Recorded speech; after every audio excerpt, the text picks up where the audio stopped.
Terima kasih Roh Kudus berkarya, Roh Kudus terus berkarya. In Jesus name. Amin. Halo. Saya mau sharing. Saya nggak pakai PowerPoint, saya mau nge-flow aja. Gimana? Aman?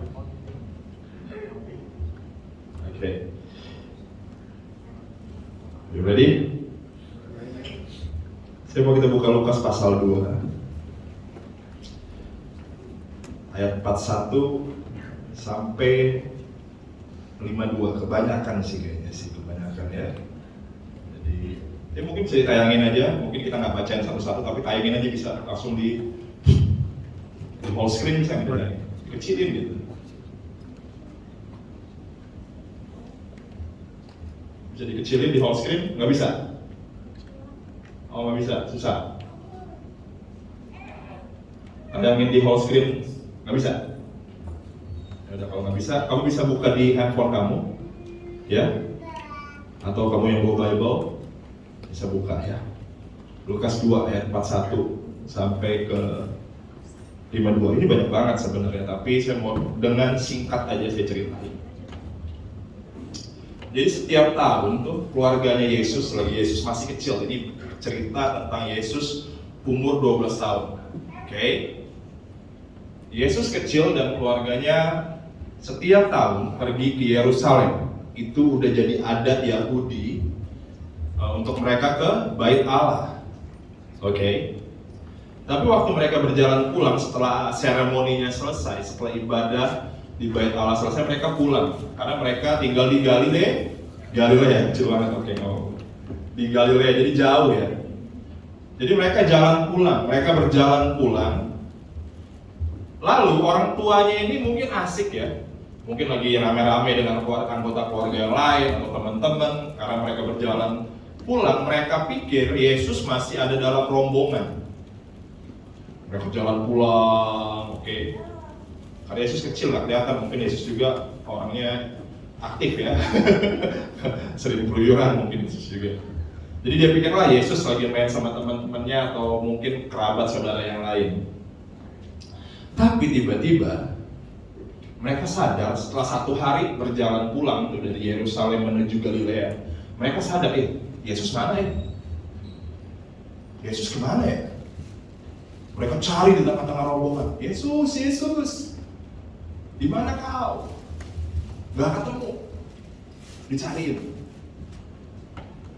Akhirnya jangan-jangan ketinggalan nih anak nih di Yerusalem.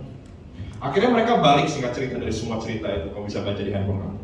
Papa mamanya Yusuf dan Maria chaos, kacau, bingung. Akhirnya mereka balik lagi ke Yerusalem.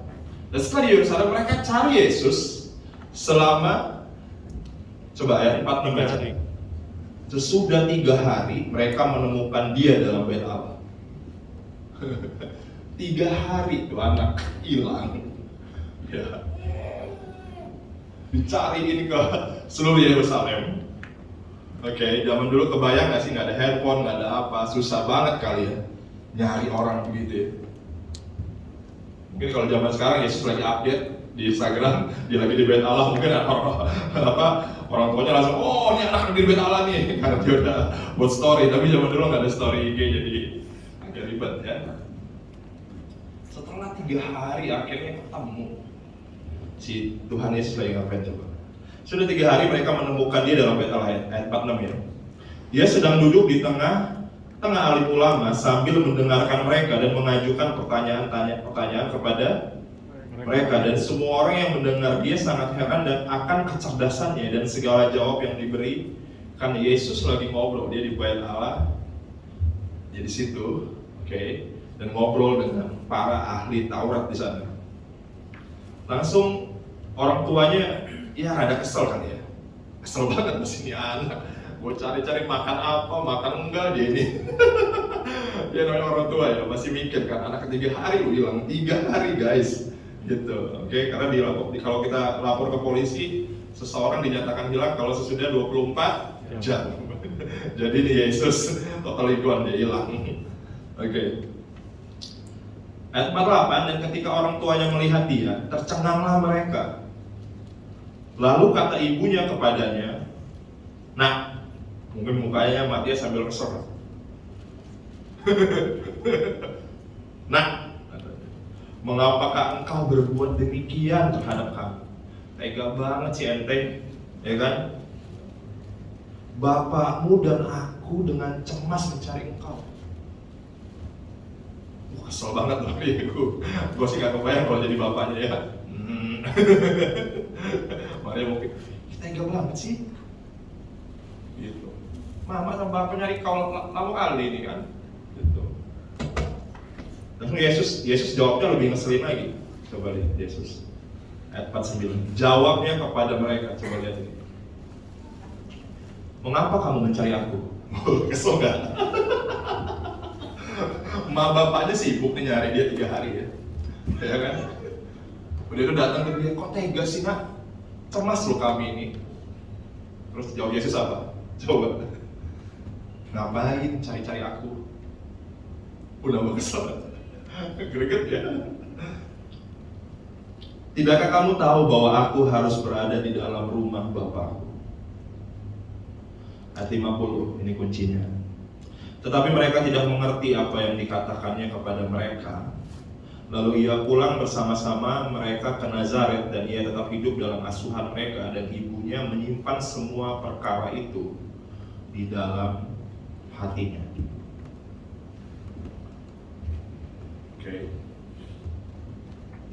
"Mengapa kalian mencari aku?" kata Yesus. "Bukankah seharusnya aku di rumah Bapakku?"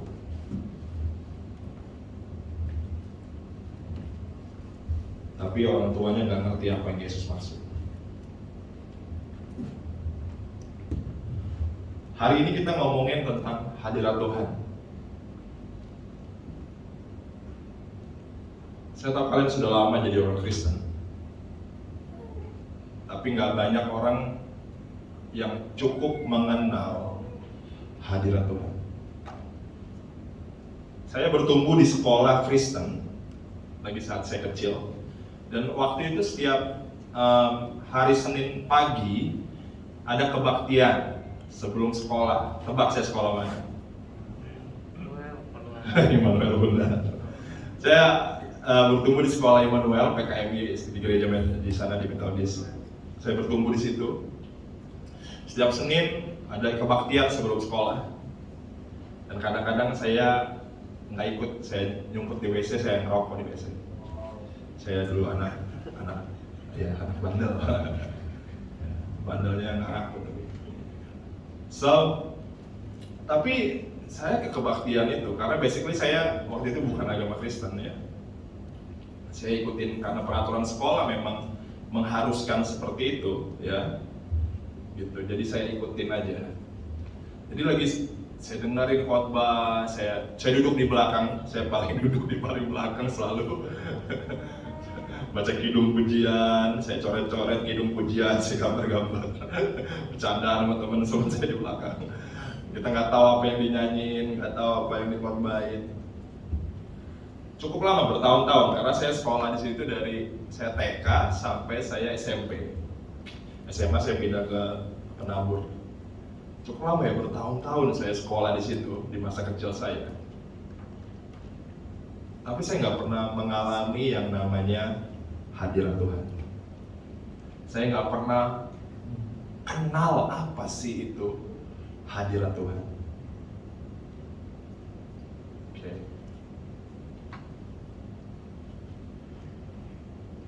Singkat cerita, saat saya bertumbuh dewasa, hidup saya berantakan. Saya kenal narkoba, saya suka berkelahi. Berkelahi adalah jalan ninjaku waktu itu. Ya, saya suka narkoba, berkelahi, anak band metal banget lah dulu. Gitu. Terus ada momen di mana pertama kali saya mau cerita sama kamu tentang bagaimana saya kenal Tuhan. Mungkin kamu udah sering cerita ini ya, sering denger ini, tapi saya suka cerita ini karena this is the first moment that I met the presence of God. Ya. Ada bro saya Drew, I hope you understand what I say bro. Ya, jadi waktu itu ada teman saya dari Bandung, saya masih ingat, dia teman saya, dia hopeng saya, karena lagi SMP saya nggak suka basket, saya suka sepak bola ya. Saya ngefans banget sama Liverpool. Waktu itu ada Robbie Fowler, ada Steve McManaman, zaman itu mungkin tahu ya. Ada Patrick Berger, Bebet, yang gondrong-gondrong, wah keren-keren. Saya fans Liverpool waktu itu. Dan Jonas ini dia penggemar Liga Inggris. Jadi lagi dia dari Bandung, dia kesini, dia muka-muka rada-rada bule gitu mukanya. Dia datang ke Lampung dari Bandung. Nah kita suka bola, gitu. Dia nggak sebandel saya, tapi lumayan bandel juga, gitu. Akhirnya karena dia memang di Bandung itu bergereja, oke. Dia akhirnya undang saya, bro, gua hari Sabtu mau ke Youth, ke gereja remaja, yuk ikut yuk, kata dia. Saya ingat flashback ya ke gereja cuma lagi saya kecil di sekolah Immanuel. Akhirnya lagi teman saya ajak ke sana, ya saya datang. Saya datang dengan penampilan band saya dong, rambut gondrong, anting banyak, pakai baju. Saya masih ingat saya pakai baju apa, baju black metal, namanya Napalm Death, nama itunya, grup bandnya. Jadi saya datang pakai celana hitam, baju hitam ya, aksesoris di mana-mana, rambut gondrong, wah kan badan saya gede ini lagi kan, kebayang nggak serem, gue pelototin kabur dulu, gitu ya. Jadi saya masuk ke gereja. Nah di gereja ya tahu sendiri ya, gereja karismatik ya, itu first moment saya ke gereja karismatik, di mana orang ya begitu ya, yang saya nggak terbiasa ya, apa ini saya. Nah saya duduk, saya dengerin pendeta khotbah. Khotbahnya bernyala-nyala banget, gak kayak saya gini, relax. Khotbahnya itu teriak-teriak.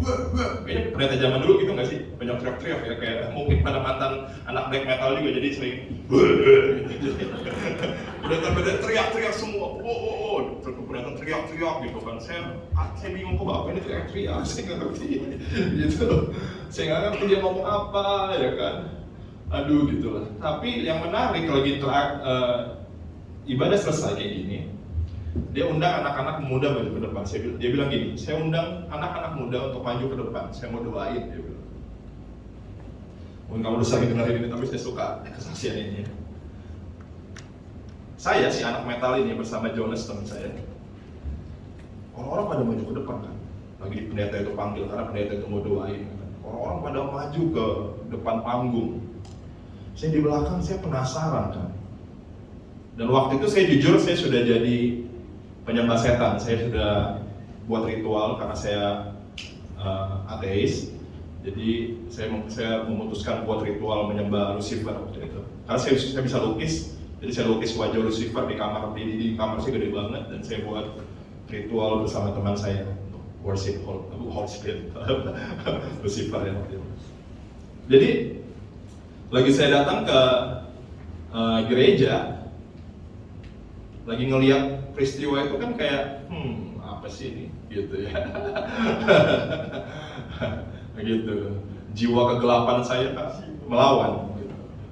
The darkness inside of me gitu. Apa sih ini? Jadi penasaran, langsung saya bilang sama Jonas, depannya Jonas bilang gua mau, lu aja men katanya. Saya penasaran kan, saya bilang yaudah deh gua maju ke depan. Lalu saya maju ke depan tuh, ya saya berdiri lumayan, nggak di belakang, nggak di depan, di tengah orang-orang. Saya lihat orang-orang udah mulai nangis. Ada yang nangis, ada yang jatuh ke lantai. Saya itu cuma ngeliatin ke lantai doang, saya nggak berani. Jadi ada yang nangis, jatuh, blak. Saya bilang ini kenapa orang-orang ini aneh banget sih. Kan saya nundukin kepala aja, saya nggak berani melihat. Tiba-tiba giliran saya, si pendeta yang teriak-teriak itu, yang badannya gede, dia tiba-tiba berdiri di depan saya. Wah, saya nggak berani lihat muka dia sih. Langsung dia taruh tangannya di kepala saya. Ya pendeta zaman dulu rada nggak nyangka ya. Dia taruh tangannya di kepala saya, dia teriak langsung di depan muka saya. Setan! Setan! Erik lu, awas ya.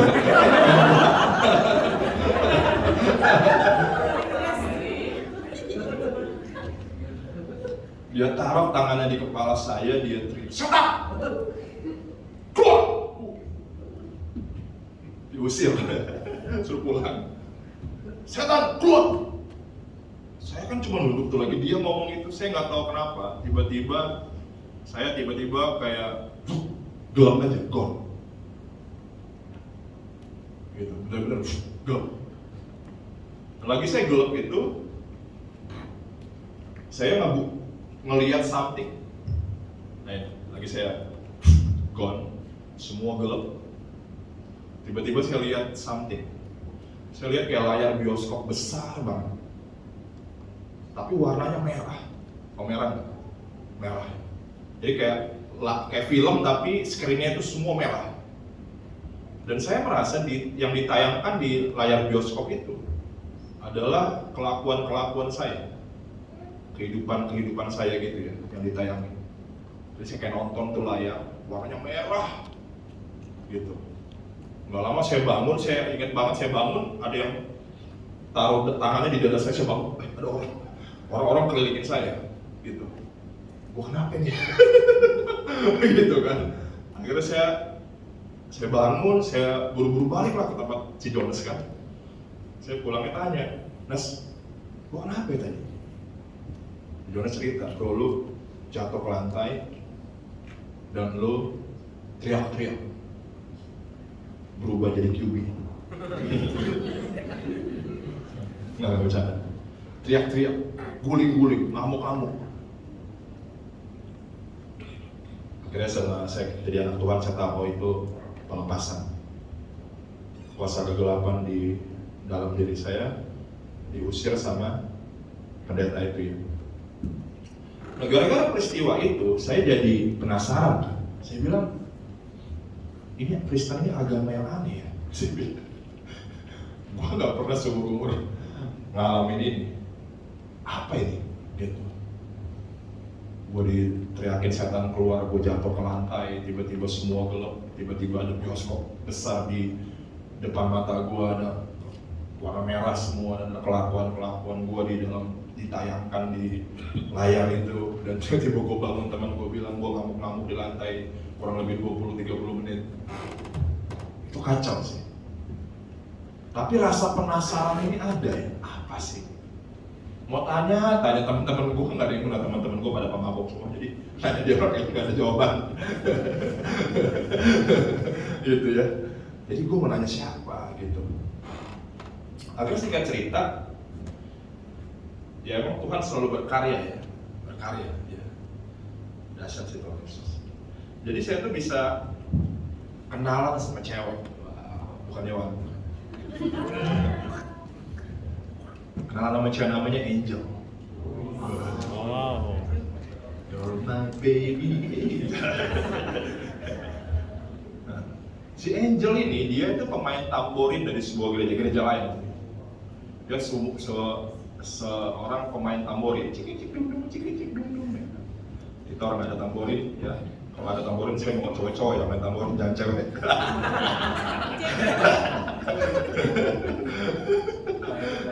Pelajaran mereka akan merusak hadirat Tuhan. Bukan menghadirkan hadirat Tuhan, mereka akan merusak hadirat Tuhan. Ya. Jadi si Angel ini dia pemain tamborin, dan kebetulan nggak tahu gimana dia ternyata adalah adik dari seorang perempuan yang dulu satu kelas sama saya. Saya kan bandel di sekolah tuh. Dia sekelas sama saya, duduk sebelah saya, cewek gemuk.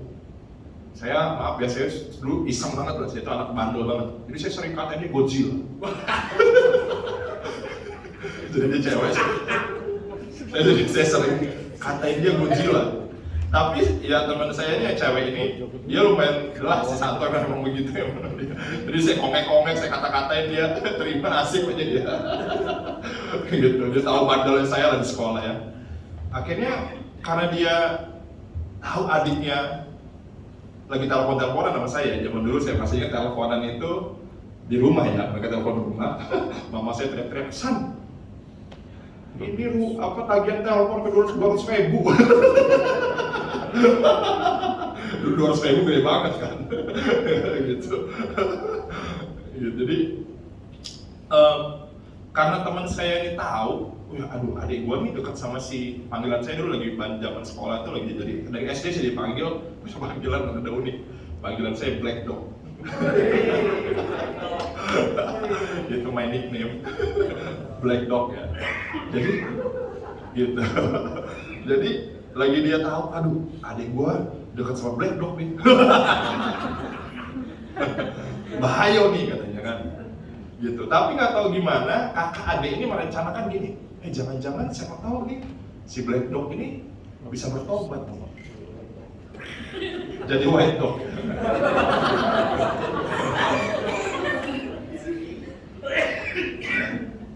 Ya, jangan-jangan bisa bertobat nih. Akhirnya dia ngeladenin saya, tapi tujuannya bukan pacaran sama saya, bukan. Dia tujuannya adalah membawa saya pakai jebakan Batman gitu.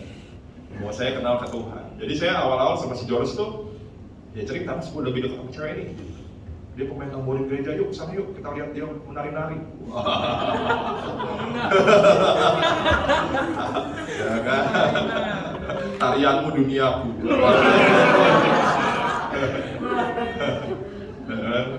Jadi ke gereja tuh gara-gara pengen lihat si Angel ini ya. Terus saya datang ke sana gitu. Ke gereja ya awal-awalnya ngeliatin si Angel mana tuh, dia lagi mana gitu, fokusnya gitu kan. Gitu. Tapi nggak tahu kenapa, saya nggak ngalamin kayak sebelumnya sih di gereja yang ini. Tapi nggak tahu kenapa setiap pulang gereja saya rasa senang. Oh senang ya? Bukan senang, lebih tepatnya damai. Ada peace ya. Kayak damai gitu di hati saya. Nah akhirnya singkat cerita, karena damai ya, saya pulang jadi nunggu. Aduh gue pengen gak sabar nih, pengen hari Sabtu lagi. Bukan karena si Angel, tapi karena rasa damai. Tiba-tiba fokus saya switch, berubah. Saya datang ke situ karena ada damai. Setiap minggu saya mencari damai itu. Datang sampai saya lupa, ternyata si Angel udah kagak ke gereja lagi, saya lupa. Jadi gak deket lagi segala macam gitu ya. Ya bodo amat lah gitu. Jadi damai ke tiap gereja, damai, ada rasa damai. Bulak balik ke gereja, waktu gereja kan nggak banyak orang, cuma 50-an orang, 40 orang kan. Tapi ada rasa damai. Akhirnya saya bulak balik ke situ, bulak balik ke situ, bulak balik ke situ. Dan ada satu momen di mana, nah ini hadirat Tuhan kedua. Yang pertama saya mengalami kuasa, saya dilepaskan dari kuasa kegelapan. Yang kedua yang saya alami adalah kasih. Hadirat Tuhan tiba-tiba datang ke saya di gereja itu seperti, nggak tahu ya, saya susah jelasinnya. Karena saya dulu bertumbuh sebagai anak yang cukup keras suka berantem. Teman-teman saya preman, saya nongkrong di Ramayana sama preman. Ramayana, tahu Ramayana kan? Gitu. Jadi preman kampung sawah lah, preman lah teman saya. Jadi saya dididik keras. Gitu. Saya jarang nangis, nggak bisa nangis malah. Nenek saya meninggal sih nggak bisa nangis, saya pengen kok orang pada nangis, kok pengen nangis nggak bisa ya gitu, aneh juga. Nah nggak tahu kenapa di gereja itu tiba-tiba hati saya dijamah Tuhan. Saya nangis, nggak karu-karuan. Nangisnya nggak kebendung, nangisnya tuh gak cuma,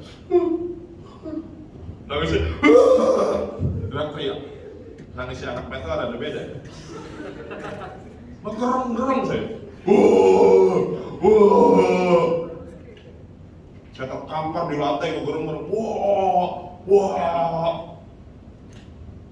Sampai itu selesai, saya masih ngegerong-gerong sendiri. Orang-orang udah pada beres, saya nggak bisa berhenti.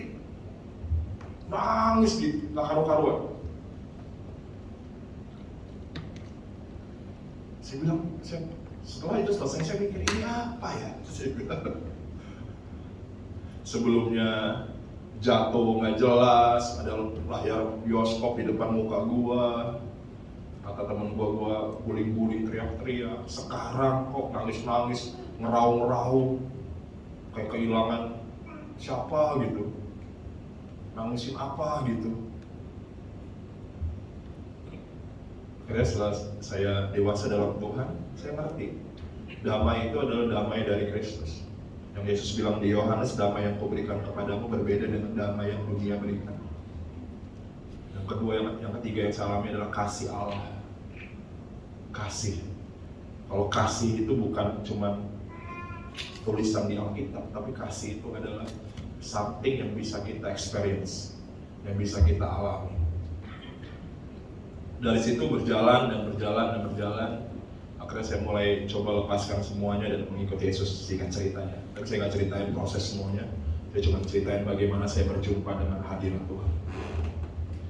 Dan akhirnya saya menjadi orang Kristen. Singkat cerita, saya bakal banyak panjang cerita karena hadirat Tuhan buat saya adalah journey, ya. Presence of God buat saya, pengenalan akan Tuhan adalah perjalanan. Akhirnya saya coba, akhirnya setelah saya kenal Yesus, saya dibaptis segala macam, ya. Saya udah jadi anak Tuhan, jadi orang Kristen. Saya nggak tahu, ada something yang terus di hati saya bernyala-nyala.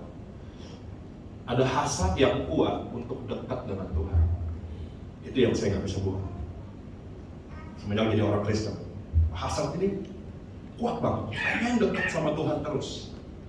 Akhirnya setiap kebaktian di gereja, saya datengin. Hampir seminggu full tuh saya ada di semua acara gereja yang ada. Bahkan acara ibu-ibu saya datengin. Kebaktian ibu-ibu saya datengin juga. Pokoknya kalau ada kebaktian, gue datang. Ada acara gereja, gue datang. Ada pertemuan doa, gue datang. Ada doa puasa, pendeta-pendeta, gue datang. Doa pendeta, gue tahu diri. Pokoknya semua acara-acara gue datengin. Walaupun saya nggak ngerti waktu itu gimana caranya berdoa. Saya masih ingat waktu itu ada menara doa kan. Saya naik ke menara doa. Ikut menara doa. Saya belum ngerti itu sama teman saya si Yopi, anak motor pembalap. Iya kita menara doa. Yopi ini hopeng saya karena saya bertobat, dia ikut-ikut juga. Di menara doa itu saya masih ingat banget ya. Di menara doa kan kita tuh kagak ngerti yang mau ngapain. Pokoknya rindu tapi nggak ngerti gimana. Maksudnya rindu aja, ini datang aja, pokoknya datang aja ke kebaktian, datang aja ke acara gereja, nggak tahu ngapain, yang penting datang dulu aja gitu. Kalau nggak main, senang gitu kan. Akhirnya datang tuh ke acara menara doa, saya masih ingat. Tahu masih gue kalau ingat. Itu menara doa 2 jam cuy, lama banget tuh doain 2 jam. Buat saya yang anak baru nih, 2 jam, lama amat aja. Ya, satu sesi itu 2 jam kan masuk sama si Yopi tuh. Datang, kita duduk tuh. Lagi duduk, cuma di situ ada saya, Yopi, sama ibu-ibu gemuk main gitar. Duduk dia, mukanya serem. Si ibu ini mulai bernyanyi dia. Nyanyinya saya tidak enak di telinga ya. Gitu. Terus ditambah lagi suara teriak-teriak, lama. Wah, jadi nyanyi. Satu lagu, lama. Satu lagu, lama. Gitu-gitu terus polanya. Satu lagu laba-laba. Wah, itu bahasa Arab ya. Saya nggak ngerti apa sih satu lagu laba-laba. Laba-laba suaranya cempreng ya kan. Main gitarnya begono. Jadi saya sama Yopi yang kayak gitu. Kita tuh nggak nikmatin banget ya. Ngopo iki gitu kan. Lama bener 2 jam ngeliatin jam terus gimana beres gitu. Jadi kita tuh punya ide, bro. Kita bolak-balik WC aja, biar nggak bosan. Kita ke WC kan, WC-nya kan lumayan jauh dari atas ke bawah, jadi WC naik lagi, ya kan 3 lantai, WC lantai 1 itu di lantai 3, wah, WC gitu. Nanti nungguin dia lagi, jadi kita cuma nonton doang lah, nonton si ibu-ibu. Udah bosan, turun lagi. Naik lagi, turun lagi, ngeliatin dia lagi. Turun, bolak-balik aja, udah bandel banget. Nah terus selesai lah akhirnya. Finally done. Terus selesai si ibu-ibu itu dengan muka angker. Kalian kalau kesini, kalau nggak mau berdoa nggak usah. Kalau nggak, kamu bukan dapat berkat, kamu dapat kutuk. Kita langsung kita nyesel datang malam ini. Dari situ saya nggak pernah datang lagi ke menara doa. Saya nggak pernah datang, saya takut dikutuk. Jadi kodok lagi tuh. Tapi hati saya tetap rindu ya. Saya mikir, urusan menara doa ini bukan bagian gua. Langsung akhirnya saya tetap cari cara bagaimana saya mau dekat dengan Tuhan. Akhirnya setiap hari di rumah, karena nggak ada yang ngajarin ya waktu itu, nggak punya mentor rohani. Jadi penting bagi kamu untuk punya mentor rohani, untuk ngajarin kamu, untuk mendidik, melatih kamu bagaimana dekat dengan Tuhan. Karena saya nggak punya mentor rohani, tapi saya rindu berdoa. Tapi saya udah baca Alkitab ya, saya udah baca Alkitab, tapi saya belum ngerti bagaimana berdoa. Akhirnya saya mulai baca, Yesus ngomong gini, seperti inilah seharusnya kamu berdoa, Bapa kami yang di surga, dikuduskanlah namamu, datanglah kerajaan, jadilah kehendakmu. Doa Bapa kami ya. Nah, jadi saya berdoa Bapa kami. Saya pikir ini caranya berdoa. Jadi saya mengulang doa Bapa kami berpuluh-puluh kali setiap hari. Satu doa kayaknya kurang ya. Dua, jadi saya doanya berulang-ulang karena saya mau dekat dengan Tuhan.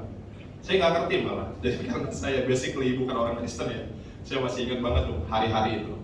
Jadi saya setiap doa, karena saya nggak ngerti kan, lampu saya matiin kamar, saya beli foto Yesus di toko rohani. Saya taruh, sebelahnya saya kasih lilin warna merah, kanan kiri. Terus saya akan berlutut, saya akan doa Bapa kami berulang berpuluh-puluh kali. Tapi saya bilang kok ada aneh cara doa gue ini. Saya kebanyakan nonton film mafia dulu kan. Film-film mafia gitu kan, atau gereja ada lilin, ada foto Yesus, patung Yesus, berdoa berlutut. Aneh bener. Tapi itu pengajar nih saya bagaimana saya mengenal hadirat Tuhan. Akhirnya saya perhatiin ke gereja. Nyantai nggak apa-apa ya, santai. Saya cerita banyak apa, biar ngerti esensinya apa. Ada perjalanan, pengenalan Tuhan itu perjalanan. Saya ke gereja, saya lihat, oh gereja itu nyanyi-nyanyi ya, kayak kita tadi ya. Wah pada nyanyi-nyanyi ya kan. Oh mungkin ini caranya ya untuk saya dekat dengan Tuhan. Jadi akhirnya saya punya ide, saya beli kaset rohani. Dulu zaman saya masih zaman kaset, nggak ada YouTube. Jadi beli kaset rohani, saya setel di rumah saya, bolak-balik set A, set B. Yang kurang lebih 1,5 jam, saya nyanyiin semua lagu.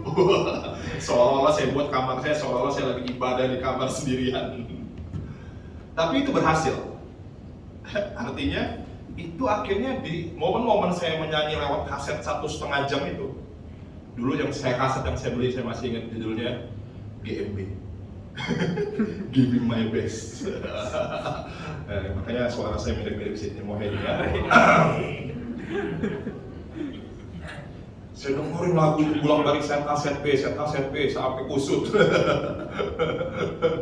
Ya pokoknya saya dengerin gitu, saya nyanyi di kamar gitu. Tapi momen-momen itu saya ngalamin hadirat Tuhan. Momen-momen itu saya belum bisa main gitar waktu itu. Saya belum bisa main gitar gitu, saya nyanyi lagu-lagu itu ya. Tapi itu momen-momen yang indah buat saya dengan Tuhan, di mana saya ngalamin hadirat Tuhan di kamar. Saya nangis-nangis di jamaah Tuhan lagi di situ.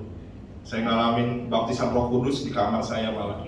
Lagi saya nyanyi pakai kaset-kaset gitu, saya di jamaah Roh Kudus, saya basaro di kamar, saya nggak tahu di kamar tiba-tiba kok saya ngomong, saya lagi doa kok tiba-tiba lagi nyanyi, tiba-tiba ngomong apa ini?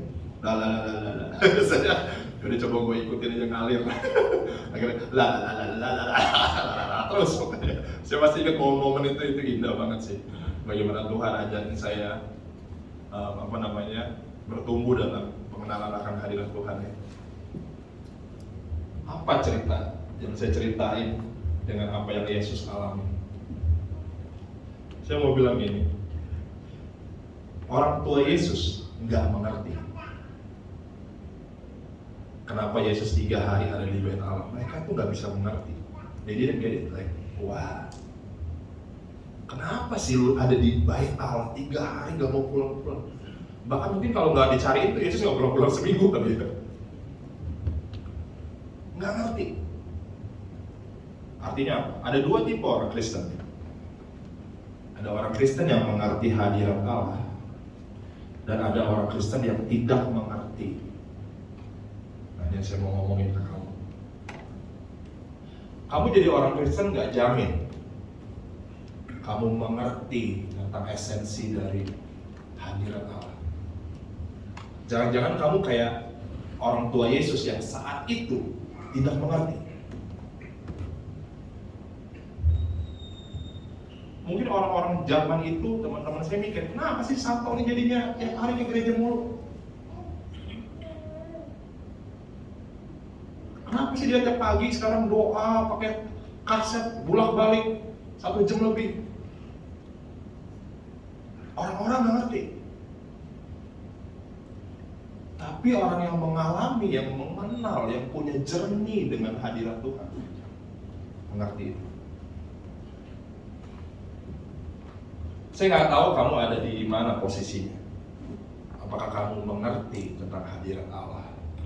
Bukan mengerti, tepatnya mengenal hadirat Allah. Atau kamu di posisi seperti Maria dan Yusuf, kamu nggak ngerti. Karena walaupun Yusuf dan Maria ke bait Allah, mereka masih nggak ngerti esensinya.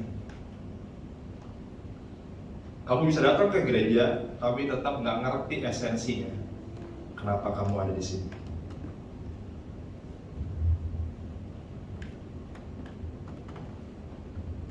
Kamu bisa jadi orang Kristen cukup lama, ke gereja cukup sering, tapi nggak ngerti esensinya.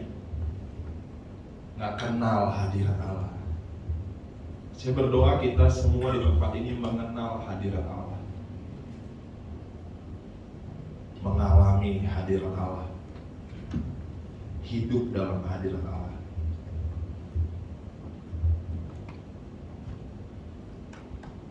Amin. Amin. Saya lanjut ya. Saya nggak punya banyak waktu, tapi saya coba terus. Kita buka Mazmur 84 ayat 11 dan 12. Saya akan ngomongin 2 nilai. Habis ini kita selesai.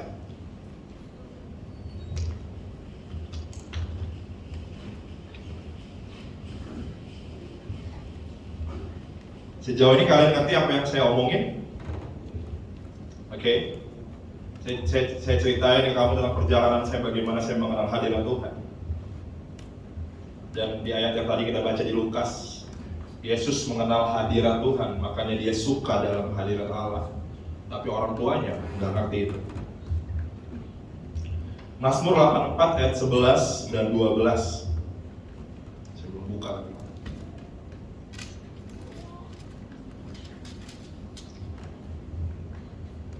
Oke.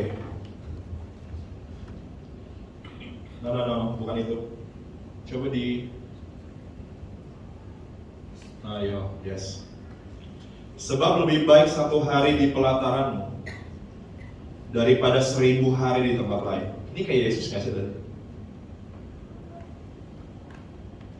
Lebih baik berdiri di ambang pintu rumah Allahku daripada diam di kemah orang fasik. Kamu tahu bagaimana cara kita lepas dari dosa? Cuma satu, saat kita merindukan hadirat Allah. Daud bilang gini, lagi dia rindu di hadirat Allah, lagi dia rindu ada di pelataran Tuhan, daripada di tempat lain. Dia bilang lebih baik berdiri di ambang pintu rumah Allahku daripada diam di kemah-kemah orang fasik. Kita nggak akan pernah bisa berhenti mencintai dosa sebelum kita mencintai hadirat Allah. Lagi kita mulai mencintai hadirat Tuhan, kemah-kemah orang fasik gak akan lagi menyenangkan buat kita. Itu terjadi begitu natural. Makanya sekali lagi kekristenan bukan agama. Tinggalin dosa, kalau gak masuk neraka. Harus begini, harus begitu, tinggalin dosa. No, ini bukan itu. Tapi lagi kamu mengenal hadirat Allah, dengan sendirinya kamu akan meninggalkan kemah orang fasik. Kamu akan tinggalkan dosa-dosa yang membuat dunia menyenangkan. Saya mau bilang hadirat Allah lebih menyenangkan dari dosa, katakan amin. Karena selama ini diajarkan gini, dosa itu menyenangkan, ya, doa itu membosankan. Sering nggak dengar itu? Makanya orang lebih suka dosa daripada doa. Malah ada doa, istilah doa semalam suntuk. Itu istilah doa yang tidak akan kita bilang. Harusnya doa atau hadirat Tuhan pasti lebih menyenangkan dari dosa.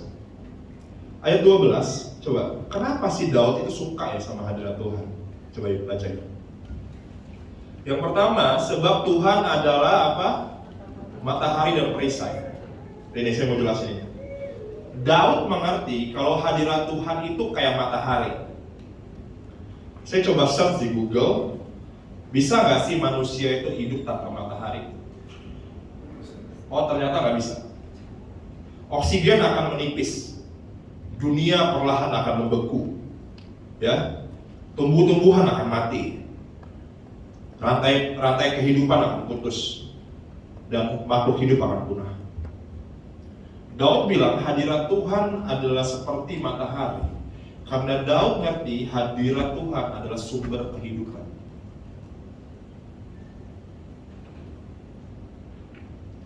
Oke. Yang kedua, dibilang perisai. Ayat 12 ya. Ayat 12 tahu kan? Oh, sini ayat sini ya, sini. Matahari yang kedua apa? Perisai. Perisai itu bicara tentang perlindungan. Yang ketiga bicara tentang apa? Kasih dan pemulihan. Orang yang mengenal hadirat Tuhan mengalami kasih. Dunia ini sangat merindukan kasih sayang. Seriously. Desperately membutuhkan kasih sayang.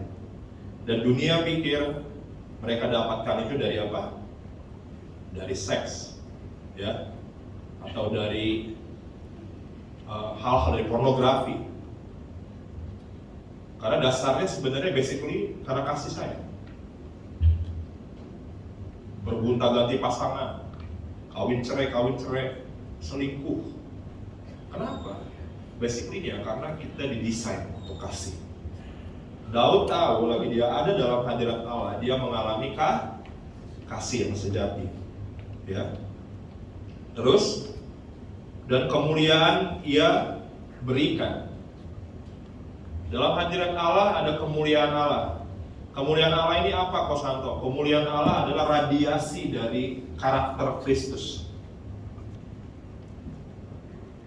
Kamu nggak akan bisa seperti Yesus tanpa mengenal hadiratnya. Kita diubahkan lagi, kita terkena radiasi dari hadirat Tuhan. Amin. Saya berdoa kamu mengerti ya. Cepat aja karena waktu sudah selesai. Dan dibilang ia tidak menahan kebaikan dari orang yang hidup tidak bercela. Hadirat Tuhan membuat kita bisa hidup tanpa celah, bisa hidup benar di hadapan Tuhan. Amin. Banyak hal, ada 5 hal tadi yang saya bilang dalam Mazmur 84 ini tentang apa yang kita bisa dapatkan dalam kehidupan lewat hadirat Tuhan. Saya masih ada poin-poin tapi kayaknya nggak keburu ya. Saya ngomongin semua ini. Saya udah semua mau berdiri.